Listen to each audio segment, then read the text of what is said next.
Wendy Wilson, and I'd like to welcome you to another edition of Realizing Potential. I'm excited about today's guest on the show. They are here to talk about what I know is going to be a huge impact in our community as it relates to the arts. And so they are none other than Miss Nykieria Chaney and Mr. Justin Neal. Please, I want to devote the entire hour to this amazing production that I know is going to impact and I know make a huge difference within our community in terms of further educating individuals about the phenomenal work of the amazing Zora Neale Hurston. So, Miss Chaney, let's begin with you. If you could share a little bit about your background as it relates to the arts and what drew you to this amazing production. Absolutely. So I started in with Maya Angelou. Pretty much that was my opening into the arts community when I was a really small young girl. I used to read all of her books, and from that, just really went more into. I had a family that was really supportive of reading, and that was encouraged. Like we had to read a maximum amount. Like my summers was full of reading books, and it was also something that I just thoroughly enjoyed doing. And so when I went to college, that's when I found For Color Girls Who Considered Suicide by Ntojoke Shange. And I fell in love with that book. That was actually the first, I went to Alabama State University. That was actually the first time that I had read a play that was created by a Black woman. And I was absolutely floored because before that, I didn't think and realized that it was even something that I could do. And so I decided that I wanted to do that too. And that's when I started writing, creating plays and writing that. But I've always been drawn to historical African American figures and felt like there need to be more that was done in telling our stories. And I'm a firm advocate of if you would like to tell us, if you want the story to be told, then you have to pick up the pen to tell them, so that way we can continue our legacy.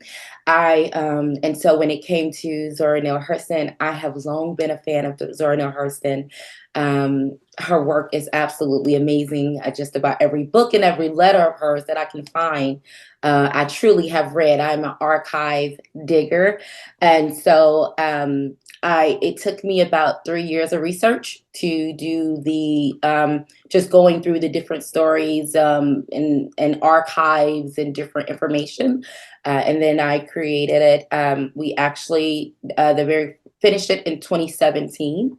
That's when we debuted one day. We only did it one day in Atlanta, Georgia, and we were able to have a great and wonderful sold out crowd.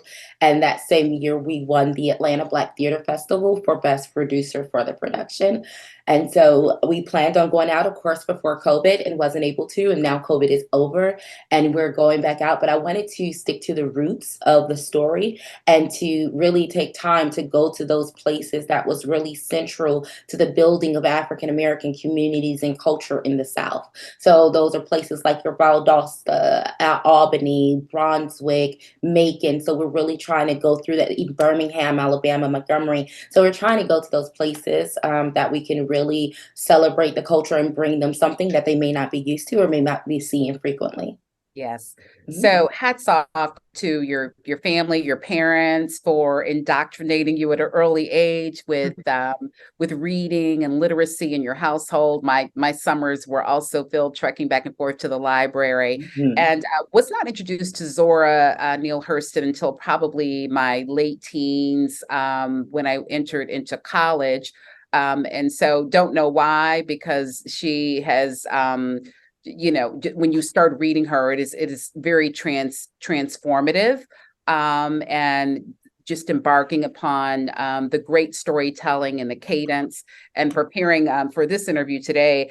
I was reminded of, and I don't know if you have this, you said you have also dug into the archives, so you probably do, is Ruby Dee's yeah, her narration, or the not the oral history, but the telling of her stories on audio.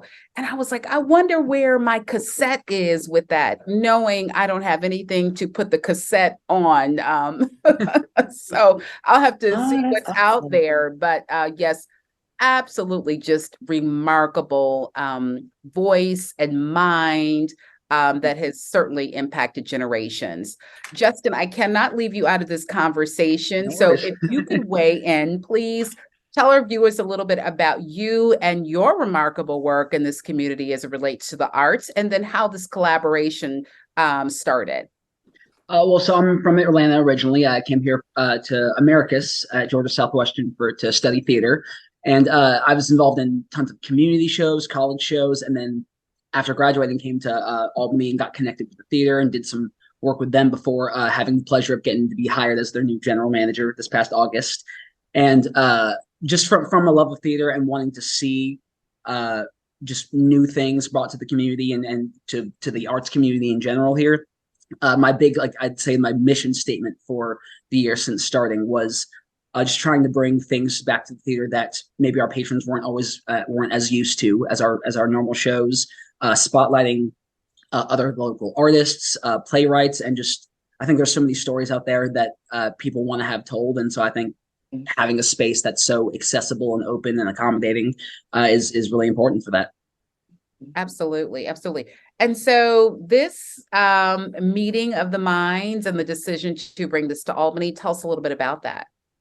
So because we had just opened up our theater as a new rental space, we were trying to bring in some new performances, acts, events, and a lot of them we had to kind of reach out ourselves. But this one I had the fortune of just having an email come across my desk with asking about this wonderful opportunity of having our theater be the premier theater of the show, and I was floored. I was like, really, honestly, wanted to jump at the chance because, like you said, this is Albany is a city so rich with Black culture and history, and I think because we're trying to bring back a huge collection of artists here that do support each other and collaborate with each other and spotlight each other.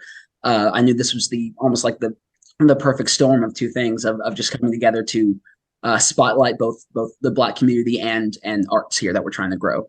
Outstanding. So give us, without giving everything away, and then I'd love to hear from both of you all. Ms. Chaney, we can start with you. What the experience, what you anticipate, or based upon your observation for those who have attended the production in the past, what the takeaway experience is of this production. And then we'll also go into the actual dates. I'm hoping I got the date wrong, because if I didn't, I'll be out of the country. And so I will miss this, and I don't want to, but hopefully you'll make me happy today and tell me that I did get the dates wrong. But please share with the viewers what the anticipated experience will be. Absolutely. Let's start with this. If you missed the Albany show, no Okay. worries. We have several dates immediately after in surrounding cities all throughout the rest of the summer. Actually, we have dates all the way through the fall. So you'll be fine. We're going to make sure you're there. So, and it will be June 18th. It is, and I agree with you, Justin. It really is a perfect storm because it's Juneteenth weekend. So that's going to be excellent. Albany has a huge culture, so I'm really looking forward to being able to celebrate and debut there. So when you talk about, a lot of times when you talk about plays and stage, is a lot of situations in the production. So it's like it's about one particular situation or the main character overcoming something, and that's sort of what you can expect. But with this is a bioplay, right? So we actually go through her life. So what the audience will have an opportunity to witness is Zora sharing the wonderful tales of her life and those people that was monumental in the buildings of her stories.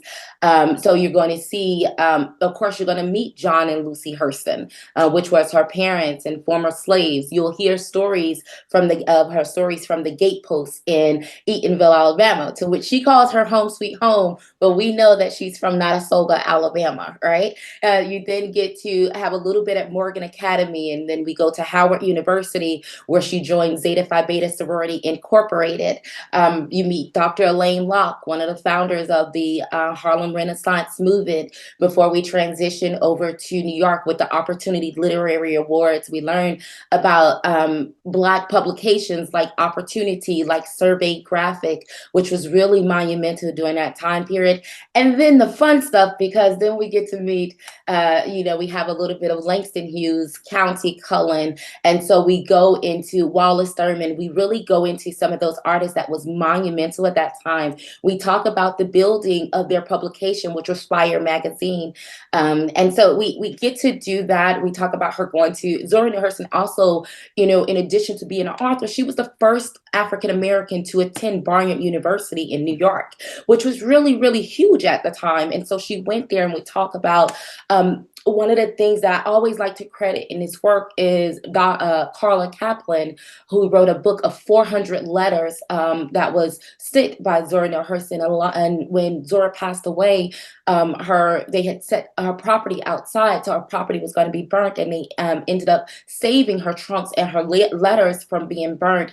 And it was really a lot of those letters, because you can read the author's work, but that doesn't give you the voice of the author. But it was because the 400 letters I was able to read that really put voice to who she was as a woman, to hear the way she spoke, her cadence, her delivery, to her quirks and her wittiness, to see her humor, who she was to her. You got to think, when you're writing that letter to your friend, you're not thinking the world is going to see it. So, so there's some times to get the inside deep. So when the audience comes, the first thing that we want to do is to highlight the stories of these amazing, amazing ground-setting trailblazers of our community. That's the first thing. But the second thing, we want them to have fun. We want them to get dressed up, but we want them to come in the theater, and we want them to let their hair down and truly enjoy the show. Because the more they show up and they laugh and they have a great time, the more the cast is going to do that.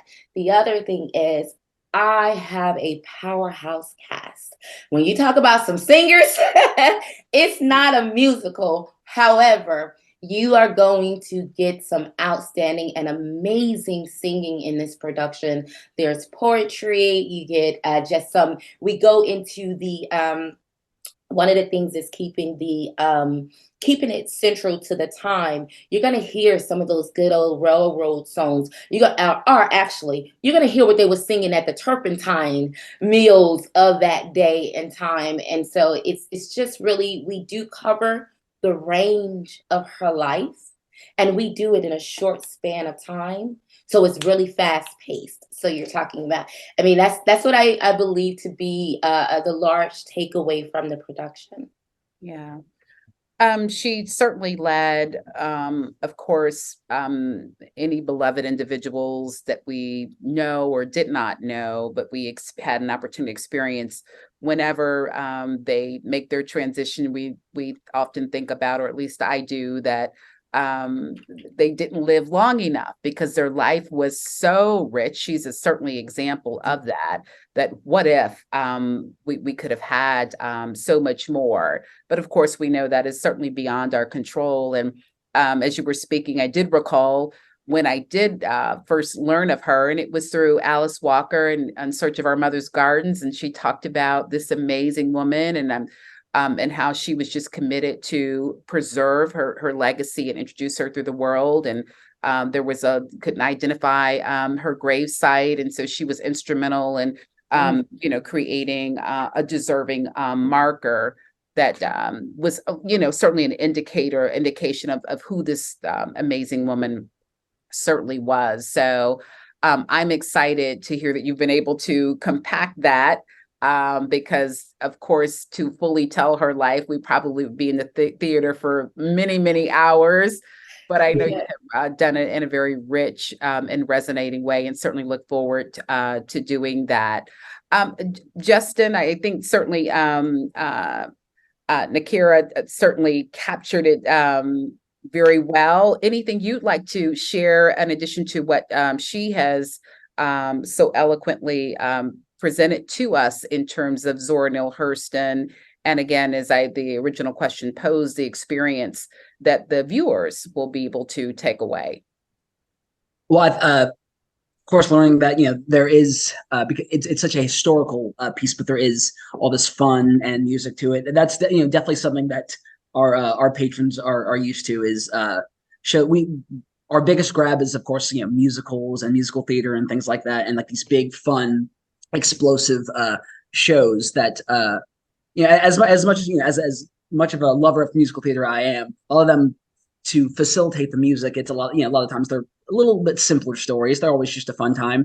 So I think people definitely get a great taste from this, and a nice change from that in terms of a story that isn't just is definitely fun and has this clearly so much musical talent, but actually has some real history behind it. So I think it'll be something they can definitely have fun with, like they're used to, but it's definitely a little something richer than maybe they're used to. Very good. Yeah. So before we share with the dates and the locations, and so we obviously collective and great minds throughout this interview. So would you all share with me? Certainly, everyone is their go-to is Their Eyes Are Watching God, but any favorites of Zora Neale Hurston that you would like to share? Any literary works? Okay, so Like that's a loaded question. list. The list is too long. So here's the thing. I like Dust Tracks on the Road. I'm gonna give you a few. Let me tell you, I like Dust Tracks on the Road, but I love that because that was her telling the story in that was her biography in her words and the way she wanted her story to be told.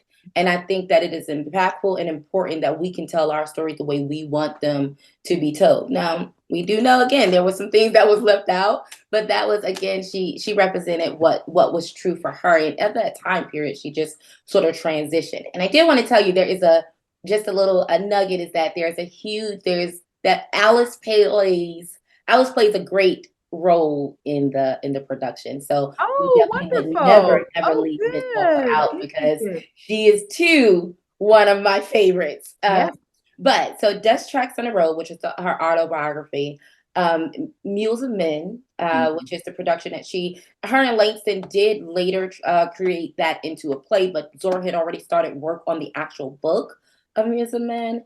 And then even though I love her work that she did on, and even though they published it afterwards, Barracoon, and that was on Kojo Lewis, which was one of the last slaves that was brought over. And what was really interesting is, even though she interviewed Kojo, she also interviewed another woman that was right outside of Africa Town, and that was actually one of who was the last slave, but that person did not want to have their story told, but they did tell it to her. So I mean, those are oh, and then when you talk about like her plays, Spunk is really good. I love that she did not shy away from hoodoo.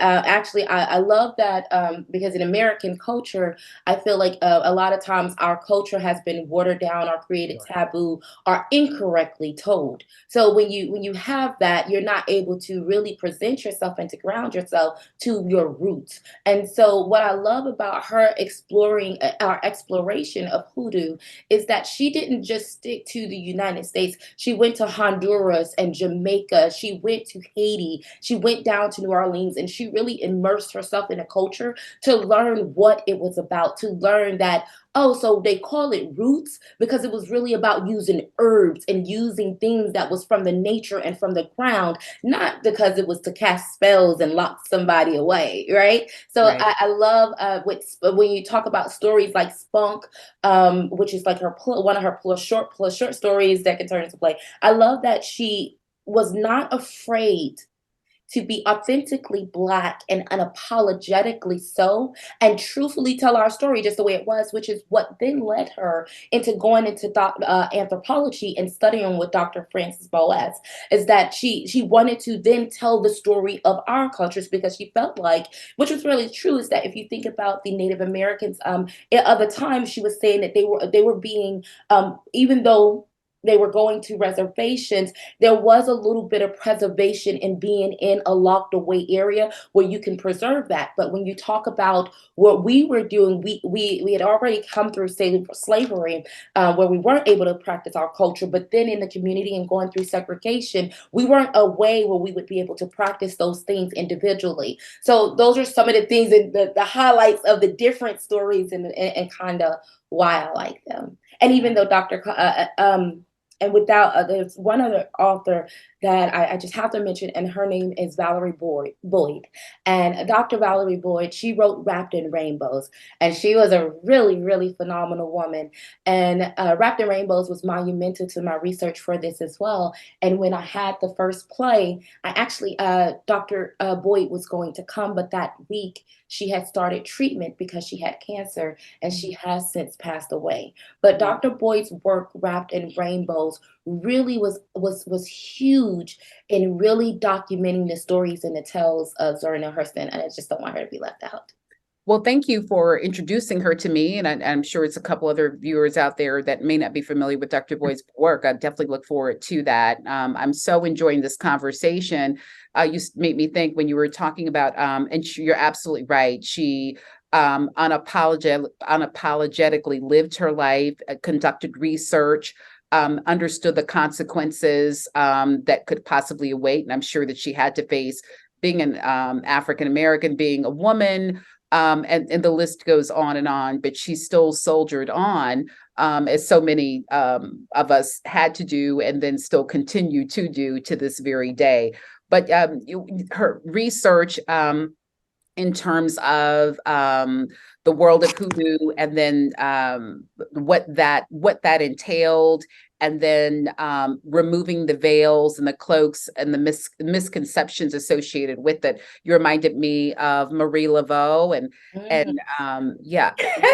yeah, and how she had to fight through that that whole world, and people making decisions about what it is, despite the falsehood. So we'll have you come back because we can go on and on. But Justin, I want you to share with us, what are the dates, the locations? Are there any pre-ticket sales that people need to be aware of? How can they learn more about this? And who is invited?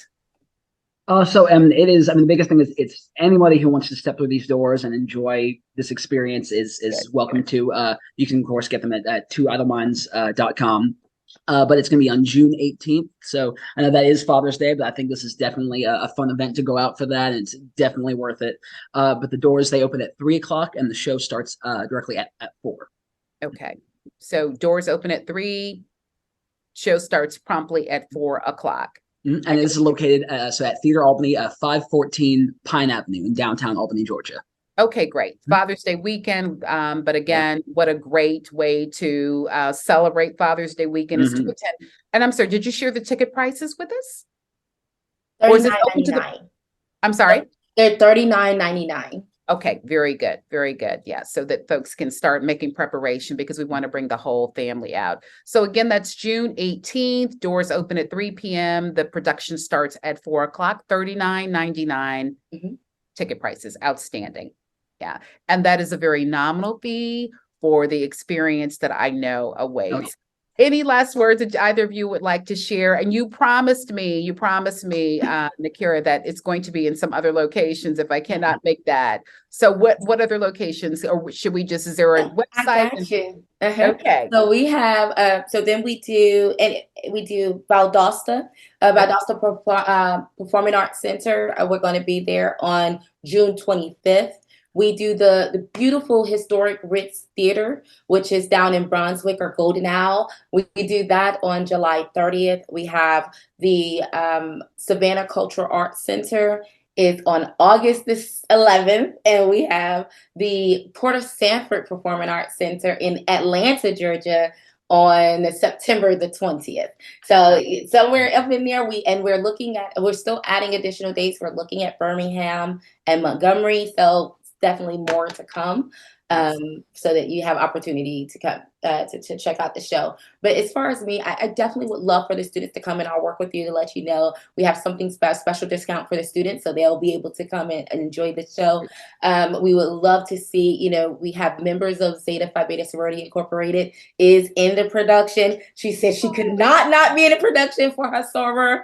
So definitely we have, so we would love for the Greeks to come out to support it, so that we could just really uplift them and just have a great time. It is Father's Day weekend. Happy Father's Day. It's also Juneteenth. So just this is a time to be out and about. And we're really thankful for Theater Albany opening their doors and allowing us to come in knowing, hey, we're not even local. So they could have been like, we don't know, but we are like family, and we are really excited to bring this production to the community of Albany. And I just want to say one more thing. Albany, when I looked at the census data for the city of Albany, you're talking about a city that is 75% African American, which is really, really huge. So we're talking about really doing it for and about the culture. Yeah. Outstanding. Well, two things, and I say this in jest. So I always just envision Zora being a part of another sorority that is so fond and to my heart, but I forgave her for that, and I'm just teasing. I love all the Greeks. That's one piece. The other thing that I want to share, that hopefully this will be such a huge hit in Albany that you all will have to come back. Many of our students are away because of the summer break, and so they, I know, are so deserving to see it. So if you could think about possibly coming back in the fall. Yeah, we would love to have you come back again twice and have our students to indulge and experience this wonderful, wonderful, wonderful production. I know it's going to be that. Thank you both so much for your time today. I'm excited about your contributions and your desires to continue to enlighten and engage our community, which is so deserving to become, familiar with individuals like Zora, Neal, Hurston, for those who are not, and then for those who are, to reconnect and provide an additional level of engagement, and also inspire them to live courageously and bravely, as Zora Neale Hurston certainly did. So it's a pleasure having you on the show. Know that you are always welcome back, and much success on the 18th. Thank you. Thank you so much. Thank you for having us. My pleasure to you both. Viewers, thank you so much for joining me for this edition of Realizing Potential. I'm Wendy Wilson, and I look forward to seeing you next time.